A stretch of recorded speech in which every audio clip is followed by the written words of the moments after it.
Assalamualaikum warahmatullahi wabarakatuh. Nama saya Fakri Mubarak dengan NIM C11123047.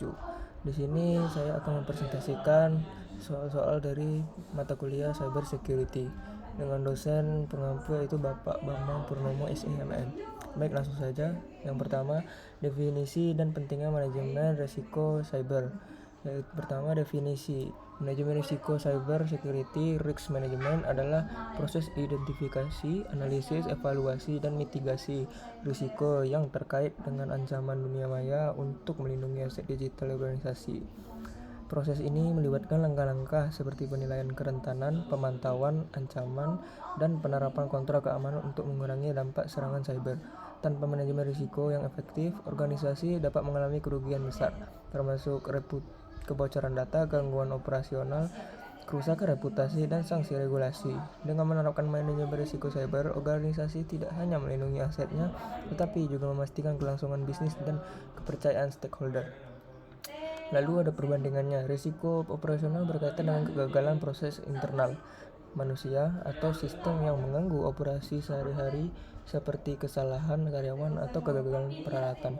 Risiko finansial melibatkan kerugian moneter akibat fluktuasi pasar, likuiditas atau kredit seperti kerugian investasi atau gagal bayar. Sementara itu, risiko cyber berasal dari ancaman digital seperti peretasan atau malware yang dapat mempengaruhi aspek operasional dan finansial sekaligus. Contohnya, serangan ransomware pada sebuah perusahaan manufaktur dapat mengganggu operasional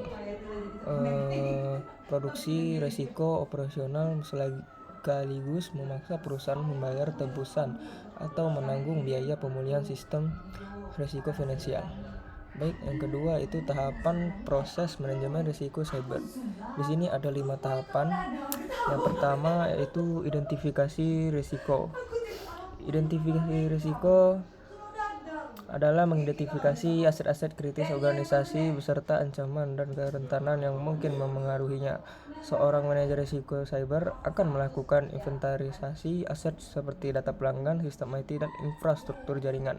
Kemudian menganalisis potensi ancaman seperti malware, serangan DDoS, atau insider threat.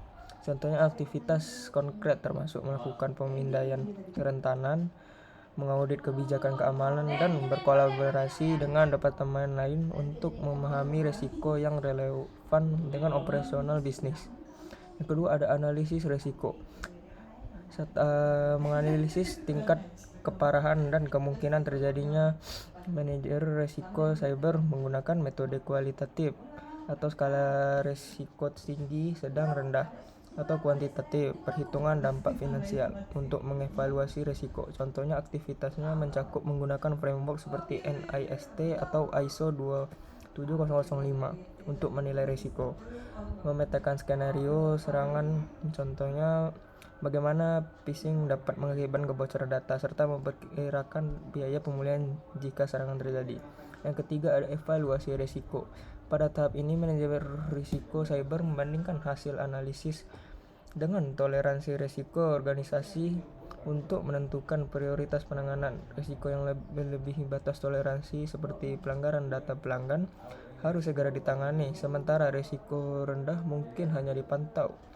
Contoh aktivitasnya adalah menyusun matriks risiko untuk memvisualisasikan tingkat urgensi, berdiskusi dengan manajemen senior tentang kebijakan mitigasi, dan memutuskan apakah suatu risiko perlu diterima atau dihindari, ditransfer, atau dikurangi. Yang keempat ada mitigasi risiko. Tahap mitigasi melibatkan penerapan kontrol keamanan untuk mengurangi kemungkinan atau dampak risiko. Manajer risiko cyber dapat memilih berbagai strategi seperti memperbarui firewall, menerapkan enkripsi data, atau melatih karyawan tentang keamanan cyber. Contohnya tindakan konkret termasuk menginstal patch keamanan untuk kerentanan software. Yang kelima ada pemantauan dan tinjauan ulang. Manajemen risiko cyber adalah proses berkelanjutan yang memerlukan pemantauan berkala untuk memastikan efektivitas kontrol dan mendeteksi ancaman baru. Manajer risiko cyber melakukan tinjauan rutin, melalui audit keamanan, pelacakan indikator kinerja, dan memperbaruan penilaian risiko. Contohnya aktivitasnya meliputi pemantauan log sistem untuk deteksi anomali, menguji rencana pemulihan bencana, serta mengevaluasi kembali risiko setelah perbaharuan infrastruktur IT atau regulasi baru.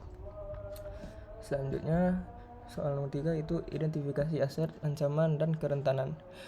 Perbedaan aset, ancaman, dan kerentanan dalam keamanan cyber. Aset adalah sumber daya berharga milik organisasi yang perlu dilindungi, baik berupa data infrastruktur, perangkat lunak, atau reputasi. Ancaman atau threat adalah potensi bahaya yang dapat mengeksploitasi kerentanan untuk menimbulkan kerusakan seperti peretas, malware, atau bencana alam. Kerentanan atau vulnerability adalah kelemahan dalam sistem kebijakan atau proses yang dapat dimanfaatkan oleh ancaman untuk membahayakan aset. Contoh aset, ancaman, dan kerentanan dalam perusahaan e-commerce adalah yaitu pertama, aset ada database pelanggan, sistem pembayaran online, website, dan aplikasi e-commerce. Untuk ancaman, serangan DDoS, phishing, malware, atau ransomware.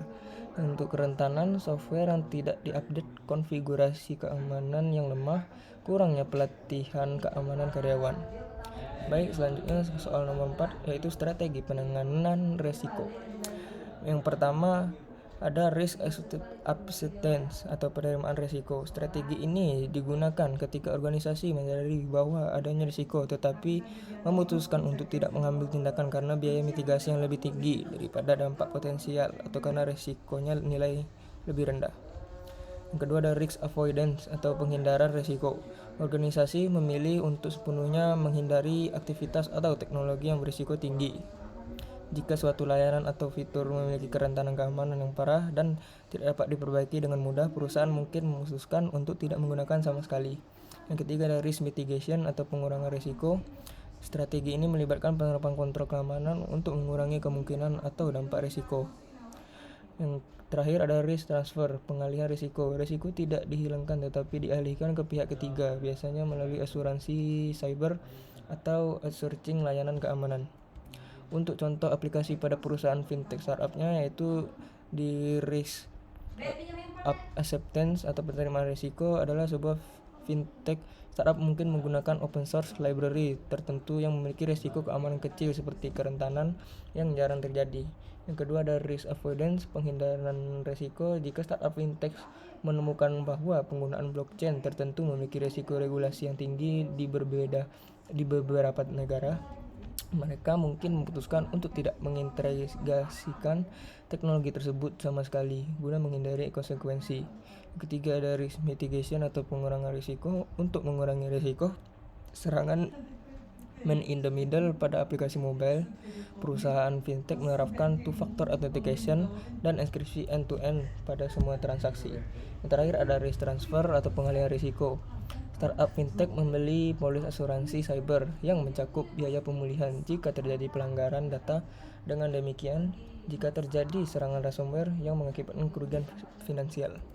Baik, saya akhiri. Jika ada salah kata, saya mohon maaf. Saya akhiri. Wassalamualaikum warahmatullahi wabarakatuh.